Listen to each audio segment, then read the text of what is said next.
You're ready for that roller coaster cruise you've been planning for a while, but I've got a news flash for you. There are going to be some things on your cruise that are just not going to be comfortable. You're not going to expect it, but it's probably going to happen to you. Hey everyone, it's Matt from RollCoasterBlog.com. Look, I'm just being realistic with all of you.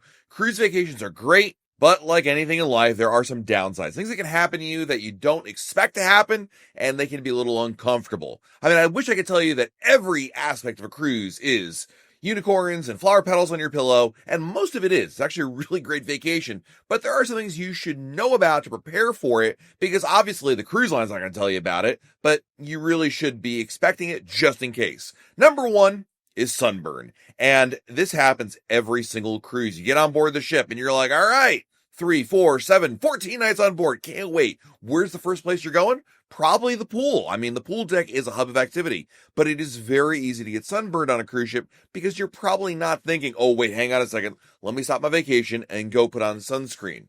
I mean, it's one thing if you go to the beach for the day and get sunburned, but it can happen on board the ship as well. So the key is you really do need to apply a lot of sunscreen or wear protective clothing to mitigate the chances of getting sunburned, because so many people get sunburned on their royal Caribbean cruise. They're easily to spot because they stand out like a lobster, and you're going to notice them quickly as well. But you don't want to be that person because it really can ruin your experience. Not only could you be in pain from the sunburn itself, but also like trying to, recover from it, not get sunburned again, make it worse.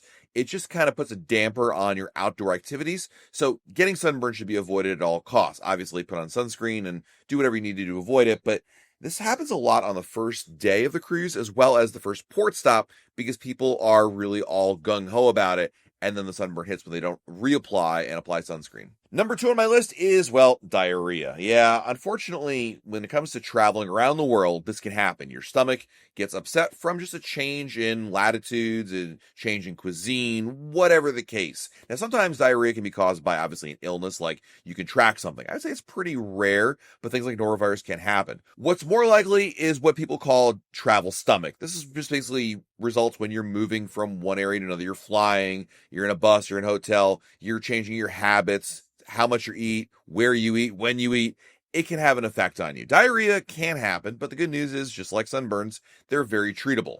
One really good cruise tip is to always travel with your own medication. You don't need to have a ton of it, but some over-the-counter medication and things like Imodium AD is one of our must-haves just in case. Number 3, it can be loud on your cruise. This is actually a comment I get from a lot of people on some of Royal Caribbean's newer ships. I mean, Royal Caribbean wants a party vibe. They want you to have a good time, right? And whether you're going on a ship like Utopia of the Seas or Wonder of the Seas that are designed for awesome weekend cruises, or even the brand new Icon, there's going to be a lot of parties, a lot of events, and it can get very loud. In my experience, what is loud to one person may not be that loud to another, similar to how, this room is too cold or too hot kind of situation. It's very personable. The reality is, though, it can be loud during parties and events. Sail away party, promenade party, if you go to the red party, a lot of these events do definitely lean into loud music. I mean, loud music in the sense that, hey, it's a party. We're not hanging out in the library and listening to Mozart. So from that perspective, the volume tends to be pretty loud. Now, if you're sensitive to that, obviously if you have kids who are worried about that, you can get, some earplugs. If it's going to bother you on a more basic level, now that you don't want to get earplugs, but something to be aware of, well, you certainly can avoid some of those events or stand further back. When you're on the Royal Promenade and you want to experience without being totally loud, go to one of the ends of the promenade. You can certainly get a view of what's happening there. Pool deck, same thing. Go up to one of the higher pool decks, away from the center of it. You can still experience a lot of it without being inundated with that kind of a sound, but it can definitely be very loud on cruise ships.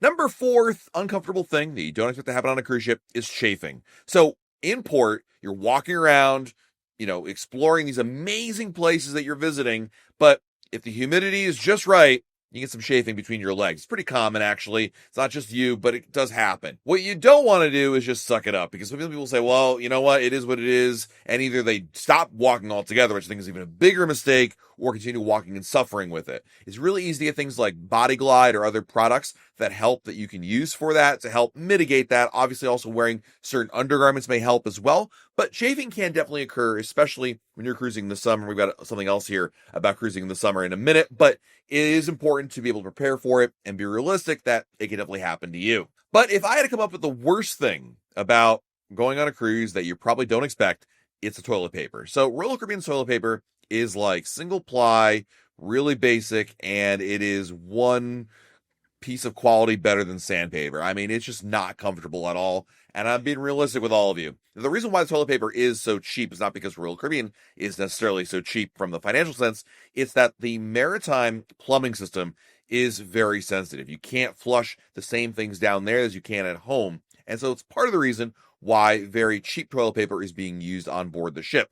Now, single ply paper is fine once or twice or three times, but the longer the cruise, the more this becomes an annoyance for you. So it's something to be aware of. Now, obviously, you can, double and triple pad it and keep it, get a nice wad of paper, but it's not the most comfortable stuff. It's not the stuff you probably have at home, and you should be aware that it could possibly be an issue for you. Next on my list is you're probably going to be pretty sweaty if you're taking a cruise in the summertime. Whether you're going to the Caribbean or Europe, and maybe even Alaska, depending on the right week, it can get very, very hot in these places, especially during the Caribbean. I mean, if you're taking a summer cruise between the months of June and October, it will be hot and it will be humid and it'll be like that the entire day. Now, being sweaty is one thing. Being very sweaty is another thing. So there's a couple things to keep in mind. Now, we talked about chafing already, but you also probably want to pack an extra shirt or even undergarments as well, because you're going to sweat through your clothes pretty darn quickly. Now, if you're just going to the beach, this is less of an issue because you're probably wearing your bathing suit for that.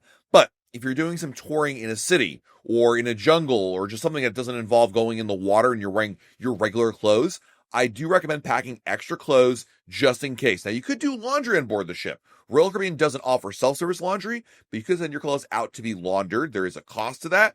That's another workaround for this to avoid overpacking, so to speak. But it's been my experience when we do days when we're visiting, a city or walking around a lot, you're going to sweat through your clothes. And so when you get back to the ship, you may need another shirt or something to wear that is, of course, less sweaty or not sweaty at all, so you can enjoy, being on board without looking like you have sweat stains all over your clothing. So certainly you should expect to be very sweaty, even if you are going to a place that isn't traditionally that hot. Alaska and Northern Europe come to mind, but I can tell you from experience, I have sweat through my clothes as well over there. So having an extra shirt or two is probably not a bad idea. At number 7 are things that are uncomfortable that you'll probably experience on a cruise, and that's a hangover. I mean, Royal Caribbean has some amazing drinks on board.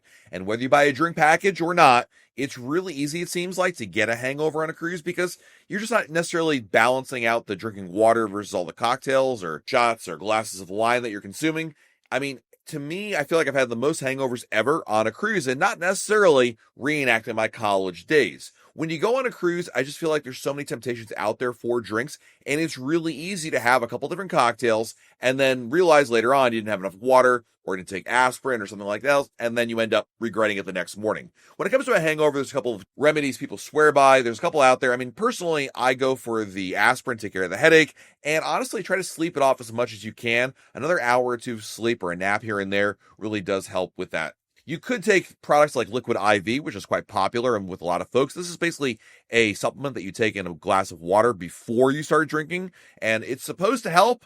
I mean, the problem for me is I just never remember to actually take it. I have packed Liquid IV on many a cruise, and it has remained in its box on many a cruise because I just simply never think about it. Or you go out thinking, I'm not going to have a really crazy night, and then you end up having a really crazy night, and there you go. So bring those products if you remember to take them, but otherwise it could happen to you for a hangover. Just nurse it as well as you can.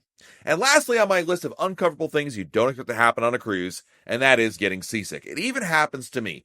Getting seasick seems like a really big deal, especially for new cruisers, but as somebody who's cruised 100 times on Royal Caribbean, I can tell you from experience that while it does occasionally happen, it is so easily treatable that I really don't worry about it, but you should be aware that it can happen. So if you're brand new to cruising or you're just worried about it, take a daily supplement like Bonine or Benadryl to help with motion sickness. Basically, take one a day. Make sure you take the non-drowsy versions because the regular stuff will give you an afternoon nap. That isn't necessarily the worst thing in the world, but you don't want to be feeling like you're run down. Anyway, this is a really easy one to get. You can get it on Amazon from your local pharmacy, or you could talk to your doctor and get a prescription for the scalpamine patch, which goes behind your ear, and you wear that for the duration of the cruise. Personally, I stopped taking the daily Bonine supplements. What I'll do is I'll have it with me, and if I feel like I'm getting seasick, then I'll start taking it and acting from there. It may have a couple of hours of lag effect until it actually catches up with me, but usually that works out pretty darn well. There are also some homeopathic strategies as well that don't involve medicine, staring at the horizon, having ginger ale, having a green apple, things like this can really help as well, especially if you're not that sensitive to the motion sickness, but all of a sudden it happens to you, or maybe your kids are complaining about it. This is a really good workaround. All right, folks, there's my list of uncomfortable things you don't expect to happen on a cruise, but they still happen sometimes. I'm just being realistic. Hopefully none of these happen to you. Hopefully you are a much better planner than I am. But in reality, at least a couple of these we'll run into, especially that toilet paper one. Yikes. Let me know in the comments below, what are the uncomfortable things that you don't expect to happen, but they definitely happen to you? Did I miss one on the list that should have been on the list? Let me know in the comments below. While you're down below our video, hit the like button, subscribe to our channel, and turn on notifications. That way, YouTube lets know we have a brand new video to share. This has been Matt from RoyalCaribbeanBlog.com, and we'll talk again real soon.